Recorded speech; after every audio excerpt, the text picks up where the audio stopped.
നമുക്കെല്ലാവർക്കും അറിയാം, കുറച്ച് കാലങ്ങൾക്ക് മുമ്പ് വരെ ഇലക്ട്രിക് വാഹനങ്ങൾ എന്ന് പറഞ്ഞാൽ അത്ര സർവ്വസാധാരണമായിരുന്നില്ല.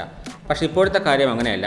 ഇലക്ട്രിക് വാഹനങ്ങൾ എന്ന് പറഞ്ഞാൽ ഇപ്പം വളരെ സർവ്വസാധാരണമാണ്. നമ്മൾ റോഡിലേക്ക് എത്തിക്കഴിഞ്ഞാൽ ഒരുപാട് ഇലക്ട്രിക് വാഹനങ്ങൾ നമുക്ക് കാണാൻ വേണ്ടി സാധിക്കും. നമ്മൾ ഈ വീഡിയോയുടെ സംസാരിക്കാൻ പോകുന്നത് ടൈലോസിൻ്റെ ഡോ പ്ലസ് എന്ന് പറയുന്ന ഇലക്ട്രിക് സ്കൂട്ടറിനെ പറ്റിയാണ്. രജിസ്ട്രേഷൻ ആവശ്യമില്ലാത്ത ഒരു ഇലക്ട്രിക് സ്കൂട്ടറാണ് ടൈലോസിൻ്റെ ഡോ പ്ലസ് എന്ന് പറയുന്നത്. ഡോ പ്ലസിൻ്റെ മോട്ടറിൻ്റെ പവർ എന്ന് പറയുന്നത് 250 വാട്ട്സാണ്. കമ്പനി അവകാശപ്പെടുന്നതനുസരിച്ച് പരമാവധി വേഗം എന്ന് പറയുന്നത് 25 km/h ആണ്. ഡോ പ്ലസിന് ലെഡ് ആസിഡ് ബാറ്ററിയുമുണ്ട്, ലിഥിയം ഫോസ്ഫേറ്റ് ബാറ്ററിയുമുണ്ട്. നമുക്ക് ഇഷ്ടമുള്ളത് സെലക്ട് ചെയ്ത് വാങ്ങിക്കാൻ വേണ്ടി സാധിക്കും. കമ്പനി അവകാശപ്പെടുന്ന മാക്സിമം ലോഡ് കപ്പാസിറ്റി എന്ന് പറയുന്നത് 150 കിലോയാണ്. ബാറ്ററി ഒരു തവണ ചാർജ് ചെയ്യാൻ വേണ്ടി നമുക്ക് 3 മുതൽ 7 മണിക്കൂർ വരെ സമയമെടുക്കുമെന്ന് കമ്പനി പറയുന്നുണ്ട്. ഫാസ്റ്റ് ചാർജിങ് ഇല്ല.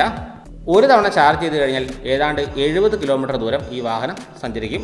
ഡിസ്ക് ബ്രേക്ക്, അലോയ് വീൽസ് പോലുള്ള കാര്യങ്ങളൊക്കെ ഈ വാഹനത്തിന് വരുന്നുണ്ട്. അതുകൂടാതെ parking switch, reverse mode, digital speedometer അങ്ങനെയുള്ള സംവിധാനങ്ങളും വാഹനത്തിന് വരുന്നുണ്ട്. USB ചാർജിംഗ് പോർട്ടും വാഹനത്തിലുണ്ട്. എൻ്റെ അച്ഛൻ 3-4 മാസമായിട്ട് ഈ ഒരു വാഹനം ഉപയോഗിക്കുന്നുണ്ട്. ശാസ്താംകോട്ടയിലുള്ള ടൈലോസിൻ്റെ ഷോറൂമിൽ നിന്നുമാണ് ഈ ഒരു വാഹനം വാങ്ങിച്ചത്.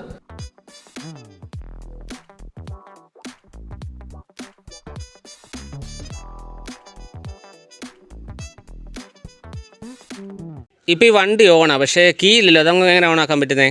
ഇത് റിമോട്ട് കൺട്രോളർ ഉപയോഗിച്ച് വർക്ക് ചെയ്യുന്നൊരു വണ്ടിയായത്. അപ്പോൾ റിമോട്ട് പോലെ നമുക്ക് കീ ഇല്ലാതെ വണ്ടി ഓടിക്കാൻ പറ്റും അല്ലേ? ഓടിക്കാം. അതായത് കീയിൽ ഇത് 4 സിസ്റ്റം 5 ഉണ്ട്.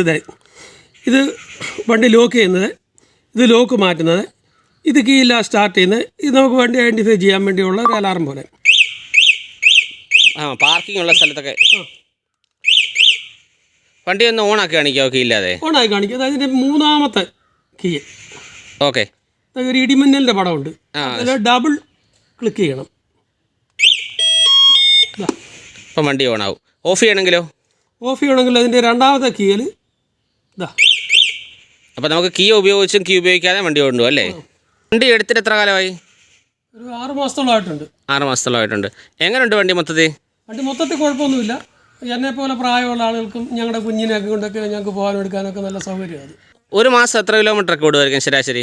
ഇതിപ്പം വണ്ടി എടുത്തിട്ട് ഇപ്പോൾ 6 മാസത്തിനൊരു 2700 കിലോമീറ്റർ ഓടിയിട്ടുണ്ട്. എനിക്ക് വലിയ ഉപയോഗമില്ല. കറണ്ട് ചാർജിന് വലിയ എന്തെങ്കിലും മാറ്റമുണ്ടോ? കറണ്ട് ചാർജ് ഒരുപാട് വ്യത്യാസമൊന്നുമില്ല. നമുക്ക് ചാർജ് ചെയ്യാൻ വേണ്ടി എത്ര സമയം എടുക്കും? ചാർജ് ചെയ്യാൻ തീരെ ചാർജ് പോയി കിടക്കുകയാണെങ്കിൽ ഒരു 5-6 മണിക്കൂർ എടുക്കും. സ്ലോ ആയിട്ടേ ചാർജ് ആവുള്ളൂ. എത്ര ഡിസ്റ്റൻസ് കിട്ടും ഒരു ചാർജിൽ? ഇതിപ്പോൾ അവർ കമ്പനി അവകാശപ്പെടുന്നത് 60 കിലോമീറ്ററാണ്. ഞാൻ ഇവിടെ നിന്ന് 100 താമസിക്കുന്നത്. ഇവിടുന്ന് കായംകുളത്തിന് പോയിട്ട് വന്നിട്ടുണ്ട്. പിന്നെ പത്തനംതിട്ട തൃപ്പാറ എന്ന് പറഞ്ഞ സ്ഥലത്ത് പോയിട്ട് വന്നിട്ടുണ്ട്. പിന്നെ അടൂരൊക്കെ പോകാറുണ്ട്.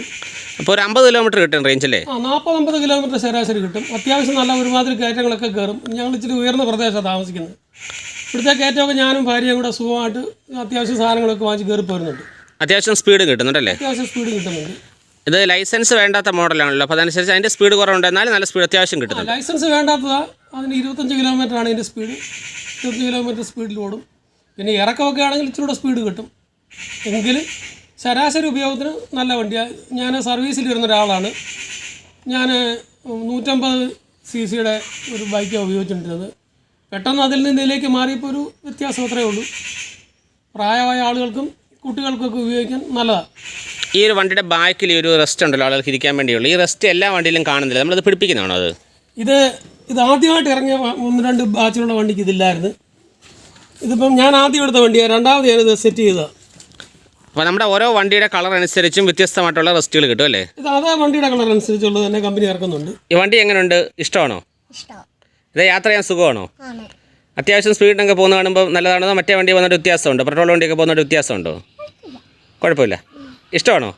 സൂപ്പർ വണ്ടിയാണോ?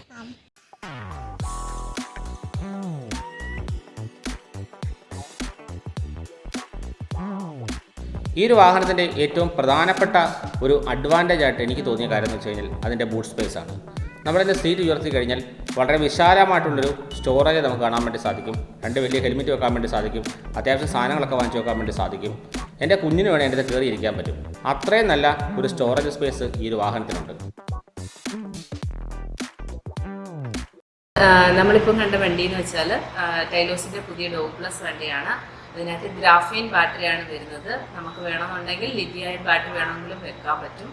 ഗ്രാഫൈൻ ബാറ്ററിക്ക് നമുക്ക് 1 വർഷത്തെ വാറണ്ടിയാണുള്ളത്. ലിഥിയം ബാറ്ററിക്കാണെങ്കിൽ 5 വർഷത്തെ ലൈഫും 3 വർഷത്തെ വാറണ്ടിയാണുള്ളത്. അതിൽ മെയിൻ മോട്ടർ, കൺട്രോളർ, ചാർജർ ഇവയ്ക്കെല്ലാം ഓരോ വർഷത്തെ വാറണ്ടിയും, MCB, ത്രോട്ടിൽ, ഇഗ്നീഷ്യം, കൺവെർട്ടർ, പിന്നെ ഹോണ്, ഷോക്ക് അബ്സർ ഇതെല്ലാം 3 മാസത്തെ, മീറ്റർ ഇതിനെല്ലാം നമുക്ക് 3 മാസത്തെ വാറണ്ടിയാണ് സാർ പ്രൊവൈഡ് ചെയ്യുന്നത്.